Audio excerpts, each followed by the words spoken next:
참예수님, 오늘은 11월 26일 연중 제34주간 목요일입니다. 복음 말씀 듣겠습니다. 루카가 전한 거룩한 복음입니다. 그때 예수님께서 제자들에게 말씀하셨다. 예루살렘이 적군에게 포위된 것을 보거든 그곳이 황폐해질 때가 가까이 왔음을 알아라. 그때 유다에 있는 이들은 산으로 달아나고 예루살렘에 있는 이들은 거기에서 빠져나가라. 시골에 있는 이들은 예루살렘으로 들어가지 마라. 그때가 바로 성경에 기록된 모든 말씀이 이루어지는 징벌의 날이기 때문이다. 불행하여라.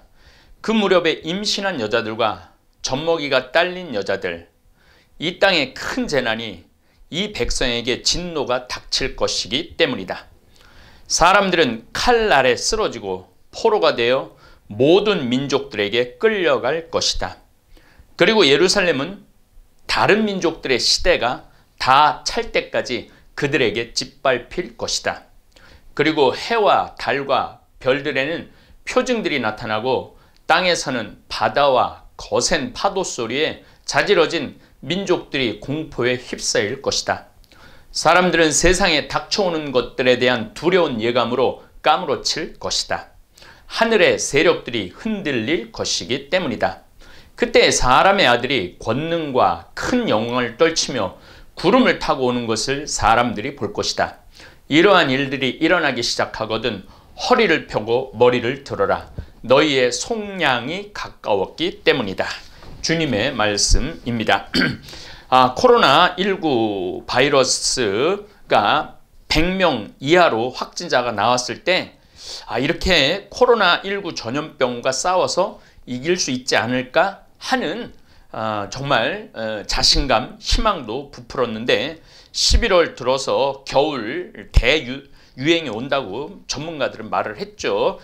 이제 창문도 닫고 사람들이 자꾸 추우니까 건물 안으로 들어가기 때문에 대유행이 온다고 예상은 했지만 우리 대한민국 잘 막았는데 11월 달에 200명이 넘더니 300명이 넘고 급기야 오늘 너무너무 깜짝 놀랐어요. 11월 26일에는 583명이 넘는 초유의 전염병 창궐이 시작되었습니다. 무증상자들과 잠복기의 확진자들이 전국 곳곳에 코로나19 바이러스를 퍼뜨리고 있습니다. 학원, 아파트 내 사우나, 헬스장, 에어로빅 센터와 교회발 감염자가 속출하고 있습니다. 가장 걱정했던 일이 벌어지고 있습니다. 전 세계가 이해하기 힘들 정도로 대한민국은 방역을 잘해왔는데 이제 그 기로에 섰습니다. 전 세계적으로 현재 6천만 17,227명이 확진이 되었습니다. 대한민국 인구가 5,200만이라고 그러는데 대한민국 전체 인구를 넘어서 거의 1,000만 명이 더 감염이 된 것입니다. 여러분들 대한민국의 인구가 적은 인구가 아니죠. 사실 몇몇 통계에서도 그렇지만 이 감염자의 6배 정도가 더 감염된 것으로 한 3억 명 정도 감염된 것으로 봐야 합니다.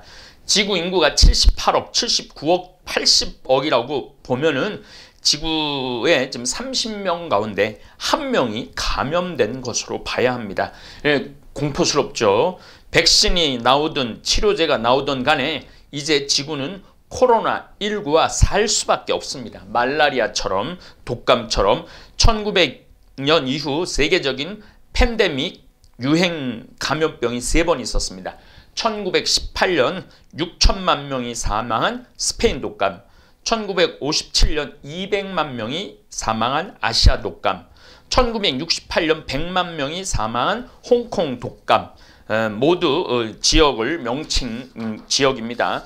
최근에 유행했던 전염병의 경우는 2003년 발생해서 774명이 사망한 사스, 2009년에 발생해서 18,239명이 사망한 신종플루, 2013년 발생하여 12명이 사망한 조류 인플루엔자, 2014년 발생해서 1096명이 사망한 에볼라 바이러스, 2015년에 발생해서 383명이 사망한 메르스가 있습니다.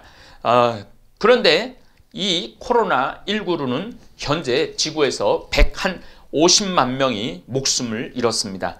그 어느 때보다 스페인 독감 다음으로 엄청난 지금 이 감염이 전파되고 있습니다. 인류는 늘 바이러스와 전쟁을 하면서 살아왔습니다.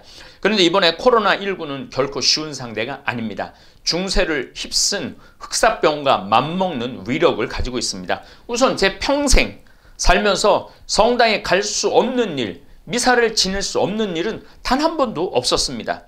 그런데 2.0 단계, 2.5 단계 하면은 아예 미사조차도 못하는 그런 일이 있고 성당 문을 닫는 경우도 있었고, 이번 겨울에 한 번 더 성당 문을 닫지 않을까, 그런 일이 벌어질 거라는 생각을 예상을 해봅니다.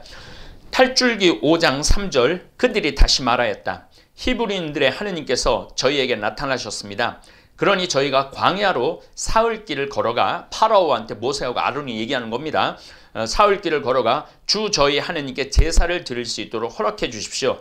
그렇지 않으시면 그분께서 흑사병이나 칼로 저희를 덮치실 것입니다. 예수님 탄생 1400년 전에도 모세가 기원전 1400년 이집트를 탈출한 걸로 보니까 그때도 벌써 흑사병 이야기가 나옵니다. 뭐 훨씬 더 오래전에도 전염병 이야기가 나옵니다. 이 전염병은 보이는 적이 아니라 보이지 않는 적이기 때문에 공포까지 조장을 합니다. 제 주위에도 벌써 확진자가 많이 생겼고, 확진자가 지나간 길을 메시지로 보내올 때 그 공포와 혹시 나도 전염되는 거 아닌가, 심지어는 내 주위에서 내가 지금 무증상으로 갖고 있으면서 내가 만난 사람에게 코로나19를 옮기는 것은 아닌가를 느끼면서 식은땀이 나기도 합니다. 저도 지난주에 어머니를 찾아뵀는데 정말 조심스럽더라고요. 또 아기들, 손자, 손녀, 조카, 손자, 손녀도 이렇게 봤는데 쉽게 끌어안아서 사랑을 표현할 수가 없었습니다. 레위기 26장 25절, 나는 너희에게 칼을 보내어 계약을 어긴 것을 복수하게 할 것이다. 너희가 너희 성읍들 안으로 피해 모여들면 나는 너희 가운데 흑사병을 보내겠다. 그리하여 너희는 원수의 손에 넘어가고 말 것이다. 구약 성경 안에서 흑사병은 죄를 물을 때 하느님께서 내리시는 벌로 이해를 했습니다. 신명기 28장 21절, 주님께서 너희에게 계속 흑사병이 달라붙게 하셔 너희가 차지하러 들어가는 땅에서 마침내 너희를 없애버리실 것이다. 주님께서는 너희를 폐병과 열병과 염증, 무더위와 가뭄과 마른병과 깜부기병으로 계속 치시고 마침내 너희가 망할 때까지 그것들이 너희를 쫓아다니게 하실 것이다. 코로나19 바이러스는 사람 몸 안에 들어가서 폐를 섬유화해서 결국 죽음에 이르게 합니다. 신명기의 폐병, 열병, 염증, 이 증상은 곧 코로나19 증상이기도 합니다. 코로나19 전염병이 가장 무서운 증상은 치료가 되더라도 삶의 의욕이 안 생기고 정신이 몽롱해지고 또 숨쉬기가 어렵다라는 그러한 이야기들을 꾸준히 확진해서 치료된 분들이 얘기를 하고 있는 겁니다. 그래서 코로나가 우리 주위에서 없어진다 하더라도 없어지는 게 아니라는 말씀을 드리고 싶습니다. 민수기 14장 12절을 보면 주님께서 모세에게 말씀하셨다. 이 백성은 언제까지 나를 업신여길 것인가? 내가 그들 가운데서 일으킨 그 모든 표징을 보고도 이 자들은 언제까지 나를 믿지 않을 것인가? 내가 이제 이들을 흑사병으로 치고 쫓아내 버린 다음 너를 이들보다 더 크고 강한 민족으로 만들겠다. 그러니까 이게 흑사병은 징벌의 의미가 있죠. 오늘 복음 말씀에도 징벌의 날을 이야기합니다. 예루살렘이 적군에게 포위된 것을 보거든 그곳이 황폐해질 때가 가까이 왔음을 알아라. 그때 유다에 있는 이들은 산으로 달아나고 예루살렘에 있는 이들은 거기에서 빠져나가라. 사람들은 칼날에 쓰러지고 포로가 되어 모든 민족들에게 끌려갈 것이다. 히브리인들은 그때 로마로 끌려가고 콜로세움 짓는데 히브리인들을 데리고 지었다고 그러죠. 아직도 콜로세움이 로마 한가운데 남아 있습니다.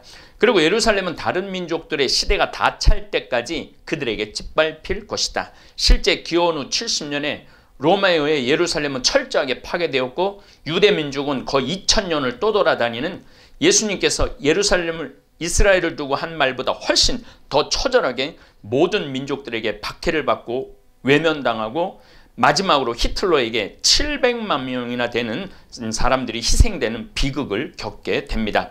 그래서 유대인들은 예수 그리스도를 지금도 싫어하고 있습니다. 그리고 유대인이면서 가톨릭으로 개종하면 결국 그 개종한 사람을 살해하는 일을 지금도 서슴지 않고 있습니다. 코로나19는 시대적 징표라 아니할 수 없습니다. 그동안 인간은 자신들이 이뤄낸 과학기술에 심취해서 하느님의 존재에 대해 무심하고 무시했습니다. 이런 교만한 인간에게 코로나19 바이러스는 인간 존재에 대해 다시 질문하게 만들고 있습니다. 하느님 없이 과학기술로만 세상의 모든 문제를 해결하는 교만을 버려야 합니다. 하느님의 질서를 따라야 합니다. 예수님의 복음 말씀을 실천해야 합니다. 신명기 6장 4절 이스라엘아 들어라. 주 우리 하느님은 한 분이신 주님이시다. 너희는 마음을 다하고 목숨을 다하고 힘을 다하여 주 너의 하느님을 사랑해야 한다. 예수님은 이 말씀에 한 말씀 더 덧붙이십니다. 마태복음 22장 39절 둘째도 이와 같다. 내 이웃을 너 자신처럼 사랑해야 한다는 것이다. 온 율법과 예언서의 정신이 이 두 계명에 달려있다. 개인이든 국가이든 하느님 사랑과 이웃 사랑을 실천해야 합니다. 중국이 지금 1대1로 사업으로 아프리카 여러 나라를 힘들게 하고 있습니다. 잠비아도 국가 파산이 일어났습니다. 30억 달러를 보증해 주지 않아갖고 잠비아가 디폴트 파산이 왔습니다. 미국도 미국 우선주의로 이웃 나라들을 힘들게 했습니다. 강대국들은 회개해야 합니다. 그렇지 않으면 코로나19와 같은 위험을 계속 겪을 것입니다. 실제로 미국은 1,300만 명이 코로나에 감염되었고 26만 5천 명이나 사망을 했습니다. 대한민국도 마스크 쓰고 손 열심히 씻고 잘 모르는 사람과 만남을 하지 말아야 합니다. 이러한 방역 생활이 이웃을 내 몸처럼 사랑하는 길입니다. 그때 사람의 아들이 권능과 큰 영광을 떨치며 구름을 타고 오는 것을 사람들이 볼 것이다. 이러한 일들이 일어나기 시작하거든 허리를 펴고 머리를 들어라. 너희의 속량이 가까웠기 때문이다. 여기서 속량의 뜻은 몸값을 받고 종을 풀어주어 자유인이 되게 하는 일을 속량이라고 합니다. 우리 예수님의 목숨값으로 우리 그리스도인들은 자유인이 되었습니다.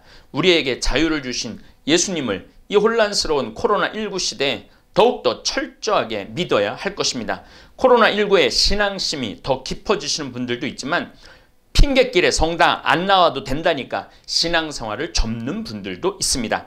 우리 다볼사이버 성당 교우들은 이 어려운 코로나19 시대에 하느님을 꽉 붙잡고 살기를 소망하는 분들이라고 생각합니다.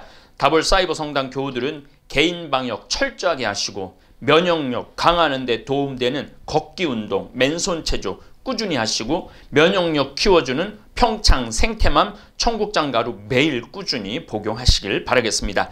그리고 성경 특강 창세기 열심히 들으시면 하느님의 연애 편지인 구약 성경이 얼마나 아름다운 성경인지 하나하나 깨달을 수 있을 것입니다. 우리에게는 마지막 날이 오더라도 예수님을 꽉 붙잡고 있으면 우리에게는 죽음이 다가오지 않을 것입니다. 예, 감사합니다.